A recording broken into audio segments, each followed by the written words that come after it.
Hello friends, అందరికీ నాగుల చవితి శుభాకాంక్షలు.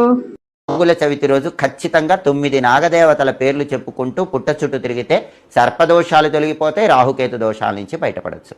ఆ 9 నాగదేవతల పేర్లు ఏంటంటే అనంత, వాసుకి, ఆదిశేష, పద్మనాభ, కంబళ, శంఖపాల, ధార్త్ర రాష్ట్ర, తక్షక, కాళీయ. ఈ 9 నాగదేవతల పేర్లు చెప్పుకుంటూ పుట్ట చుట్టూ తిరగండి. లేదా ఓం నవనాగదేవతాయై నమో నమః అనుకుంటూ పుట్ట చుట్టూ తిరగండి. ఈ ప్రత్యేకమైన విధి విధానంతో ప్రదక్షిణలు చేశాక ఆ పుట్ట మన్ను అంటే పుట్ట దగ్గర ఉన్న మట్టి కుంకుమతో పాటు కలిపి నుదుటన కంఠభాగాన బొట్టులా ధరించి ఇంటికి రండి. నాగుల చవితి రోజు ఎవరూ కూడా వండిన పదార్థాలు తినకండి, పచ్చివి తినండి. కత్తి, చాకు లాంటివి ఎటువంటి పరిస్థితుల్లో ఉపయోగించకండి. అలా చేస్తే నాగదేవతల అనుగ్రహం కలుగుతుంది. నాగుల చవితి రోజు